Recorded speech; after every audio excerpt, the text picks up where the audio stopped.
अंदाज़े से न नापिए किसी इंसान की हस्ती, अक्सर ठहरे हुए दरिया गहरे हुआ करते हैं।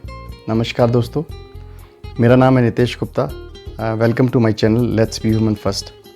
मैं आज आपके साथ एक लाइफ चेंजिंग और बहुत ही इंटरेस्टिंग स्टोरी शेयर करने वाला हूँ और मुझे पूरी उम्मीद है आपको ये स्टोरी बहुत अच्छी लगेगी। तो स्टोरी ऐसी है कि एक बार एक टीचर जो है वो अपने बच्चों को ना क्लास में एक स्टोरी सुना रहा होता है। तो स्टोरी ऐसे थी कि वो बच्चों को कहता है कि एक बार एक समंदर में ना बहुत बड़ा जहाज़ जो है ट्रैवल कर रहा होता है, उसमें बहुत सारे लोग होते हैं।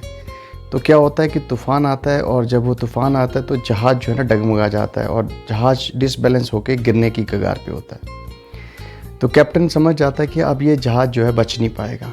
तो कैप्टन क्या करता है कि सभी को अनाउंसमेंट करता है कि हम लोग लाइफ जैकेट्स और लाइफ सेविंग शिप्स जो है वो अरेंज कर रहे हैं, आप फटाफट से जहाज़ से उतरिए, अदरवाइज़ आपकी जान को ख़तरा है। तो सभी लोग क्या करते हैं कि फटाफट से लाइफ सेविंग जैकेट पहनते हैं, शिप्स में बैठते हैं, जो छोटी छोटी लाइफ सेविंग शिप्स होती हैं जहाज़ के अंदर, तो उसके अंदर बैठते हैं और तकरीबन सारे लोग शिप्स में बैठ के ना किनारे की तरफ चलना शुरू कर देते हैं। और एक लास्ट बोट बचती है छोटी सी, जिसमें कि 3 लोगों की कैपेसिटी होती है बची हुई, पर वहाँ पे 2 कपल होते हैं। तो एक इंसान उस कपल को कहता है कि आप दोनों चले जाइए और मैं आपके साथ चलता हूँ। तो वो कपल भी चला बैठ जाता है कश्ती में और वो इंसान जो है वो भी बैठ जाता है, लेकिन वो अपनी वाइफ को जो है ना कहता है कि भैया तू डूब जा। सब लोग बड़े परेशान होते हैं कि यार इस इंसान ने ऐसा क्यों कहा अपनी वाइफ को कि तू डूब जा, क्योंकि अब ऑप्शन तो कोई नहीं है। या उसने ये क्यों नहीं कहा कि मैं डूब जाता हूँ तू चली जा। बट ऐसा था तो था।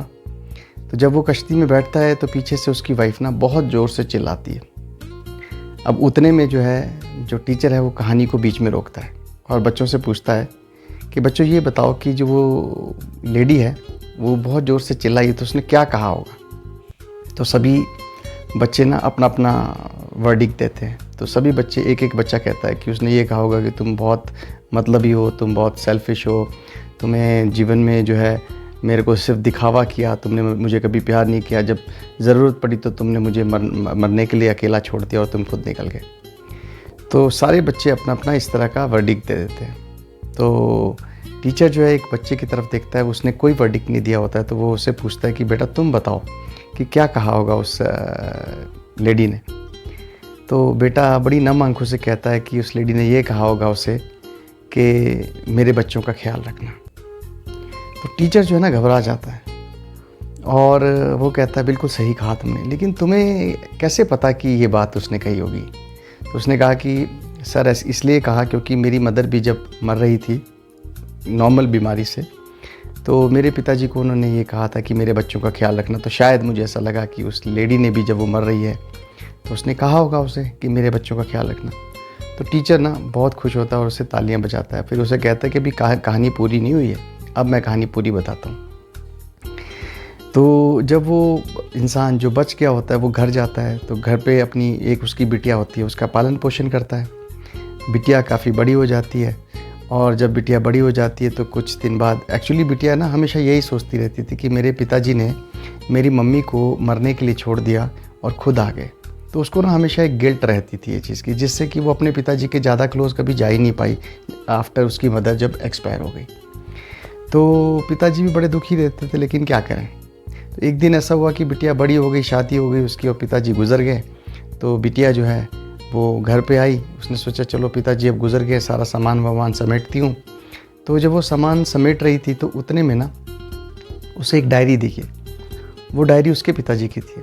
वो पिताजी उसके ना हमेशा डायरी लिखा करते थे, अपनी जो भी दिनचर्या होती थी, जो भी वो सोचते थे, जो वो करते थे वो लिखते थे। तो उस बिटिया ने देखा कि एक लास्ट पन्ना है, उसके बाद वो डायरी लिखी नहीं उसके पिताजी ने। तो वो जो लास्ट पन्ने पे डेट होती है वो वही डेट होती है जिस दिन उसकी मदर एक्सपायर हुई थी। लेकिन वो सोचती है कि यार इसमें लिखा क्या है, मैं पढूं तो सही थोड़ा। तो जब वो डायरी को पढ़ती है, खोलती है, तो उस पर लिखा होता है कि पिता ने उसकी वाइफ के लिए लिखा होता है कि तुमको मैं कभी भी नहीं चाहता था कि तुम मरो, लेकिन तुम्हारी बीमारी ऐसी थी कि तुम वैसे ही कैंसर से सफ़र कर रही थी, कुछ दिन तक में तुम गुजर जानी थी, इसलिए मैंने सोचा था तुम्हारे साथ कहीं घूम लूँ। उस शिप में मैं चला गया। भगवान को यही मंजूर था कि वो चाहता नहीं था कि तुम कुछ दिन बाद मरो, तुम उसी दिन मर जाओ, इसलिए वो शिप डूब गया। लेकिन क्योंकि हमारी एक बिटिया थी, प्यारी बिटिया थी, उसे संभालना था। अगर मैं वहाँ पे समंदर में रह जाता तो मैं मर जाता और बिटिया भी हमारी संभल नहीं पाती और तुम भी गुजर जाती। इसलिए जो हमने डिसाइड किया कि तुम वैसे भी मरने वाली हो, तो इस समंदर में अगर तुम डूब जाती हो तो चलो कोई बात नहीं, मैं घर पे जाकर अपनी बिटिया का टेक केयर करूँगा, उसे बड़ा बनाऊँगा, अच्छा इंसान बनाऊँगा। तो जब ये बिटिया पढ़ रही होती तो उसकी आंखें जो है नम हो जाती है, उसकी आंखें आंसुओं से भर जाती हैं। वो सोचती है कि देखो मैंने सारी ज़िंदगी अपने पिताजी को मिसट्रीट किया, ये सोच के कि मेरे पिताजी ने मेरी मदर की जान ली है, लेकिन रियलिटी कुछ और थी।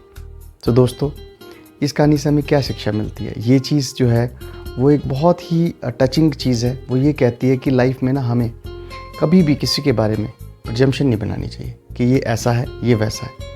कोई ना कोई रीज़न ज़रूर होता है। कोई भी इंसान, चाहे वो गंदा ही क्यों ना, चोर ही क्यों ना, क्रिमिनल ही क्यों ना, कोई ना कोई रीज़न ज़रूर होता है कि वो इंसान वो चीज़ करने के लिए मजबूर हो जाता है।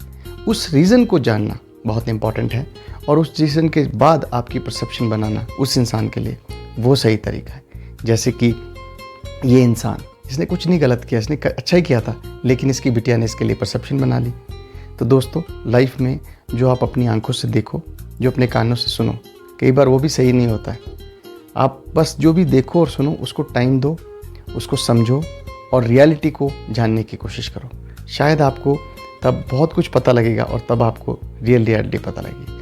तो मुझे उम्मीद है आपको ये स्टोरी बहुत अच्छी लगी होगी। प्लीज़ मेरे चैनल को लाइक करिए, सब्सक्राइब करिए और हो सके तो ज़्यादा से ज़्यादा फॉरवर्ड करिए, ताकि मैं अपने चैनल को बहुत बड़ा बना सकूं और अपने चैनल को ग्रो कर सकूं, जिसका एक बहुत सोशल कॉज है, वो मैं आपको हमेशा बताता रहता हूं।